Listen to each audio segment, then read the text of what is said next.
Todos conocemos los grupos de apoyo, los grupos de trabajo, los grupos de WhatsApp e incluso los extraordinariamente sofisticados grupos de sílabas, a.k.a. las palabras. ¿Pero han escuchado de los grupos matemáticos? Mirando. Ahora, imaginemos por un momento que llegamos a un castillo abandonado, como pasa regularmente, y entramos por una puerta de madera pintada de blanco. La pintura comienza a pelarse y apesta a humedad. Como al nacer, nos dejaron caer varias veces en concreto y por desgracia, carecemos de eso que las personas llaman sentido común, decidimos seguir una polilla blanca que entra por la pequeña abertura de la puerta. La seguimos por un sinfín de pasillos y escaleras hasta descender por unos estrechos escalones en forma de espiral. Caemos en un pequeño lago subterráneo, pero por desgracia no nos encontramos con un barítono enmascarado que ha construido una casita donde pueda secuestrarnos. Bummer. En este laguito había un barquito con forma de la marca tenebrosa, el logo de la UTP. Nos subimos en el botecito y llegamos a una islita donde vemos a 3 chicas vestidas de rosado. Tiene todo el sentido del mundo porque es miércoles. Tienen túnicas encapuchadas hasta el suelo, también rosadas, y están viendo alrededor de lo que parece una cabra muerta. Sus tripas están por todos lados, está cortada en pedacitos, súper fea y fétida. Ah, no, es una cobija nada más. Te bajas en la islita y te das cuenta de que, oh my god, es Regina George y las Queen Bee. Esto te hace pensar en las operaciones binarias. ¿Por qué? Es muy sencillo, los grupos o cliques. Hoy vamos a discutir algunos cliques, cada uno distinto con sus reglas, y te echan de sus mesas y pesas más de 115 libras. Ahora, ¿qué es operación binaria? ¿Una cirugía de afirmación de género? Pues no. Una operación binaria sobre un conjunto es una regla que toma 2 elementos del conjunto y devuelve otro elemento del mismo conjunto. Por ejemplo, la suma en los números naturales. Es una operación binaria porque si tomamos 2 números naturales, su suma también será un número natural. Existen varias propiedades de este tipo de operaciones. En primer lugar está la propiedad de cerradura, que se cumple si al operar 2 elementos del conjunto, el resultado siempre pertenece al mismo conjunto. Por ejemplo, 2 más 3 es igual a 5. Trabajamos con naturales 2 y 3, y 5 también es un número natural. Está también la propiedad asociativa. Es una operación asociativa si el resultado no cambia al agrupar los elementos. Por ejemplo, A por B por C será lo mismo que A por B por C. Por ejemplo, 2 más 3 más 4 es lo mismo que 2 más 3 más 4, que sería 9. Por otro lado está la propiedad conmutativa. Una operación es conmutativa si el orden de los elementos no afecta el resultado. Por ejemplo, si A por B será lo mismo que B por A. Otro ejemplo es 3 más 5 será lo mismo que 5 más 3 y eso es igual a 8. Está también el elemento identidad. Un elemento identidad es aquel que no cambia a ningún otro al operar con él. Por ejemplo, en la suma, el 0 es la identidad, porque A más 0 siempre será igual a A. También tenemos el elemento inverso. Un elemento tiene inverso si al operarlo con otro se obtiene el elemento identidad.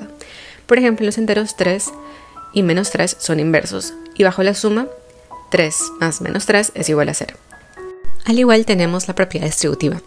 Una operación multiplicación es distributiva sobre otra suma si A por B más C es igual a A por B más A por C. Por ejemplo, 2 por 3 más 4 es igual a 2 por 3 más 2 por 4, que es igual a 14. También tenemos la propiedad de cancelación, que establece que si A por B es igual a A por C, se implica que B es igual a C. Entonces la operación cumple con la propiedad de cancelación a izquierda. Por último tenemos la del elemento idempotente. Un elemento es idempotente si al operarlo consigo mismo el resultado es el mismo elemento. Por ejemplo, A por A es igual a A. Un ejemplo es en lógica porque verdadero y verdadero siempre será verdadero. Hola, hoy les voy a explicar de manera sencilla qué es un homomorfismo y cuáles son sus principales tipos. Primero que nada, ¿de qué se trata? Un homomorfismo es una función entre 2 conjuntos con una operación binaria que respeta esa operación. Es decir, si tenemos 2 elementos A y B, se cumple que... Esto significa que la estructura del conjunto se mantiene a través de la función. Ahora veamos los tipos de homomorfismo. Primero que nada tenemos el epimorfismo, el cual es un homomorfismo sobreyectivo. Su imagen cubre todo el conjunto destino, como podemos ver en el ejemplo. Luego tenemos el monomorfismo, el cual es un tipo de homomorfismo inyectivo. ¿Qué significa esto? Que no hay dos elementos diferentes en el dominio con la misma imagen, como vemos en el ejemplo. También tenemos el isomorfismo, el cual es un homomorfismo biunívoco. Es inyectivo y sobreyectivo al mismo tiempo y tiene función inversa. Luego tenemos el endomorfismo, el cual es un tipo de homomorfismo de un conjunto hacia sí mismo, como vemos en la fórmula. Y finalmente tenemos el automorfismo, el cual es lo mismo que el endomorfismo, solo que también es isomorfo, que quiere decir que se cumplen ambas condiciones. Transforma el conjunto en sí mismo, manteniendo su estructura completamente. Un semigrupo es un conjunto no vacío con una operación binaria que cumple dos propiedades importantes. La cerradura. Esto significa que si tomamos dos elementos del conjunto y aplicamos la operación, el resultado también debe ser del mismo conjunto. Y la asociatividad. La operación debe ser asociativa, es decir, no importa cómo agrupes los elementos cuando realizas las operaciones. El teorema de los semigrupos establece que todo conjunto no vacío con una operación asociativa forma un semigrupo. Esto quiere decir que si tenemos un conjunto con una operación binaria y esta operación es asociativa, podemos garantizar que ese conjunto es un semigrupo. Además, si tomamos la intersección de dos subgrupos de un semigrupo, el resultado también es un semigrupo. Este teorema es la base para entender la estructura de los semigrupos y cómo se organizan los elementos en ellos. Producto de semigrupo. Si tenemos dos semigrupos S y T, su producto cartesiano S por T se convierte en un nuevo semigrupo. La operación de este nuevo semigrupo se define de manera que la operación entre pares de elementos sea asociativa. Un ejemplo sería A, B por C, D, la cual da igual a A por C, D por B. Cociente de semigrupo. Un cociente de semigrupo se forma cuando tenemos un semigrupo S y una relación de congruencia.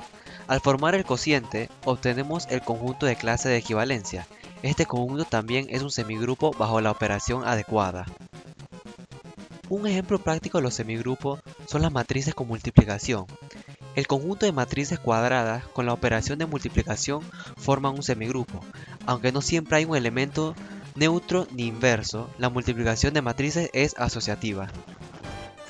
La codificación binaria representa datos con bits y ceros y unos. Cuando enviamos esos datos, pueden ocurrir errores por interferencia o fallas técnicas, que hacen que algunos bits cambien.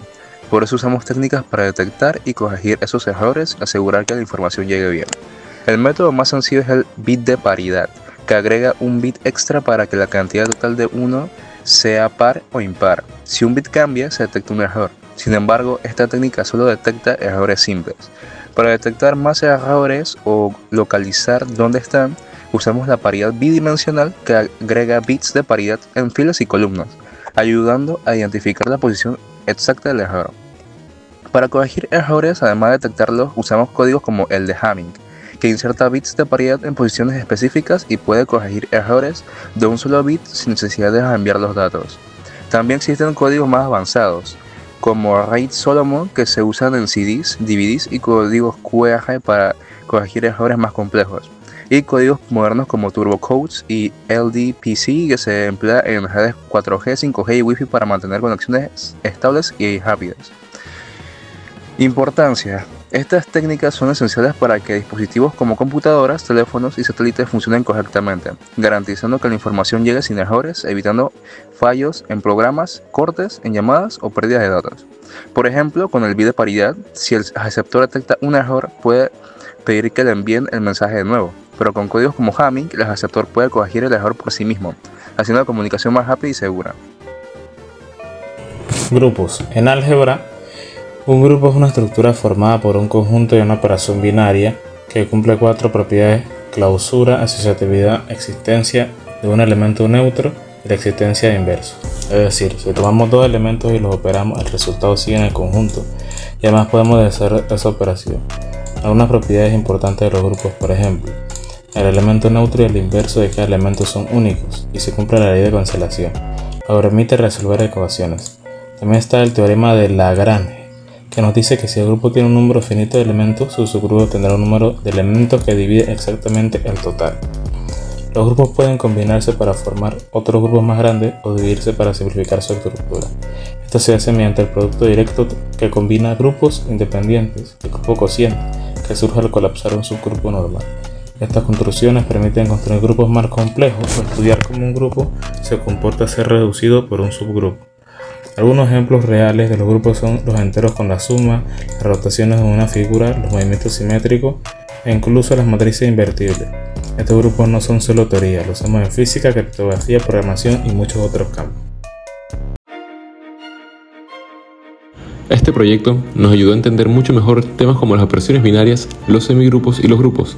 Tener que explicarlos en forma de revistas fue un reto porque no es lo mismo solo entender algo para uno mismo que explicarlo de manera clara, visual y entendible para otros. Eso nos obligó a organizar bien la información y realmente comprender lo que estamos diciendo, ya que lo más importante es que fuera conciso. Aunque ya hemos visto estos temas en clases, enfocarlos desde otra perspectiva nos ayudó a conectar mejor las ideas y a ver cómo se relacionan entre sí. Además, fue interesante darnos cuenta de que estos conceptos, que a veces parecen muy teóricos o abstractos, en realidad tienen aplicaciones prácticas, por ejemplo, en codificación binaria, estructura algebraica o sistemas digitales. Muchas gracias.